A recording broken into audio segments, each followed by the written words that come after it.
Hello friends, తెలంగాణలో summer holidays అయిపోయాయి. స్కూళ్ళు, కాలేజీలు గేట్లు తెరుచుకున్నాయి. అయితే ఈసారి కేవలం పుస్తకాల చప్పులే కాదు, వేడివేడి టిఫిన్ల సువాసనలు కూడా ప్రభుత్వ బడిలో గుబాలిస్తున్నాయి. అవును, ఉదయాన్నే ఖాళీ కడుపుతో బడికి వచ్చే పేద పిల్లల కోసం తెలంగాణ ప్రభుత్వం ఒక వండర్ఫుల్ స్కీమ్ను అధికారికంగా ప్రారంభించింది. అదే బ్రేక్ఫాస్ట్ విత్ మిల్క్ పథకం. ఈరోజు మన వీడియోలో అసలు ఈ పథకం ఏంటి, ఎవరికి వర్తిస్తుంది, వారంలో ఏ రోజు ఏ రుచికరమైనటువంటి టిఫిన్లు పెడతారు అనేటువంటి పూర్తి వివరాలు క్లియర్గా తెలుసుకుందాం. పిల్లల్లో పోషకాహార లోపాన్ని తగ్గించడం, బడుల్లో హాజరు శాతాన్ని పెంచడమే లక్ష్యంగా జూన్ 15న ఈ విప్లవాత్మక పథకాన్ని విద్యాశాఖ ప్రారంభించింది. దీనికోసం ప్రభుత్వం ఏటా అక్షరాల 720 కోట్ల రూపాయలు ఖర్చు చేస్తోంది. ఇందులో టిఫిన్ల కోసం 540 కోట్లు, పాలు, రాగి జావా సరఫరా కోసం 180 కోట్లు. ఇక మొదటి విడతలో భాగంగా 8 జిల్లాలోని 1269 సర్కార్ బడుల్లో 33 ప్రభుత్వ జూనియర్ కాలేజీల్లో దీన్ని పైలట్ ప్రాజెక్టుగా అమల్లోకి తెచ్చారు.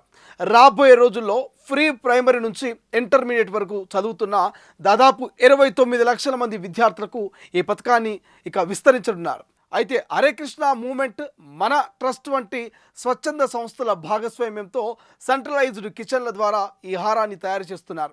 పిల్లలకు బోర్ కొట్టకుండా ప్రతిరోజు బడికి వచ్చేలా వారంలో 6 రోజులు 6 రకాల రుచికరమైన పోషకాలతో కూడిన మెనూను డిజైన్ చేశారు. ఆ వివరాలేంటో ఇప్పుడు చూద్దాం. రోజు అల్పాహారం, డ్రింకింగ్. సోమవారం వేడివేడి దోశ, చట్నీ లేదా చపాతీ కూర, కాల్షియం నిండిన పాలు. మంగళవారం ఆరోగ్యాన్నిచ్చే 2 మిల్లెట్ ఇడ్లీలు, సాంబార్, ఎనర్జీనిచ్చే రాగి జావా.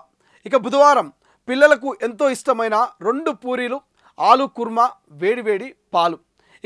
గురువారం మళ్ళీ super tasty millet idli, sambar, అదేవిధంగా బలాన్నిచ్చే రాగి జావా. శుక్రవారం light and healthy millet upma and pongal chutney and energy booster పాలు. శనివారం నోరూరించే 2 బోండాలు, చట్నీ, టేస్టీ రాగి జావా. చూసారుగా, వారంలో 3 రోజులు పాలు, మిగతా 3 రోజులు ఐరన్, మైక్రోన్యూట్రియంట్స్ పుష్కలంగా ఉండే రాగి జావాను ఆల్టర్నేట్ రోజులో అందిస్తున్నారు. అంతేకాదు, స్కూల్ టైమింగ్స్ కంటే 45 నిమిషాల ముందే పిల్లలకు ప్రశాంతంగా ఈ బ్రేక్ఫాస్ట్ వడ్డిస్తారు. ఈ పథకం వల్ల ఉపయోగాలేంటో ఇప్పుడు తెలుసుకుందాం. ఈ స్కీమ్ కేవలం ఒక భోజన పథకం మాత్రమే కాదు, ఇదొక గొప్ప విద్యా సంస్కరణ. పాయింట్ నెంబర్ 1, డ్రాప్ అవుట్స్ తగ్గుతాయి. పేద కుటుంబాల పిల్లలు ఉదయాన్నే ఖాళీ కడుపుతో రావడం వల్ల చదువుపై శ్రద్ధ పెట్టలేకపోతున్నారు. ఇప్పుడు స్కూల్లోనే టిఫిన్ దొరుకుతుండడంతో బడి మానేసే అవకాశాలు చాలా తక్కువగా ఉంటుంది. పాయింట్ నెంబర్ 2, ఇంటర్ విద్యార్థులకు లంచ్. ఈ విద్యా సంవత్సరం నుండే మొదటిసారిగా జూనియర్ కాలేజ్ విద్యార్థులకు మధ్యాహ్న భోజన పథకాన్ని విస్తరింపజేస్తున్నారు. దీనివల్ల దాదాపు 2 లక్షల మంది ఇంటర్ విద్యార్థులకు లబ్ధి చేకూరే అవకాశం కనిపిస్తోంది. పాయింట్ నెంబర్ 3, ఆరోగ్యకరమైనటువంటి భవిష్యత్. మిలైట్ అంటే చిరుధాన్యాలు, రాగి జావా, పాలు అందించడం ద్వారా విద్యార్థుల్లో రక్తహీనత, పోషకాహార లోపం వంటి సమస్యలు దూరమవుతాయి. ప్రభుత్వ బడులను బలోపేతం చేసేందుకు, పేద విద్యార్థుల భవిష్యత్తును తీర్చిదిద్దేందుకు తెలంగాణ ప్రభుత్వం తీసుకున్న ఈ నిర్ణయాన్ని నిజంగా మెచ్చుకోవాల్సిందే.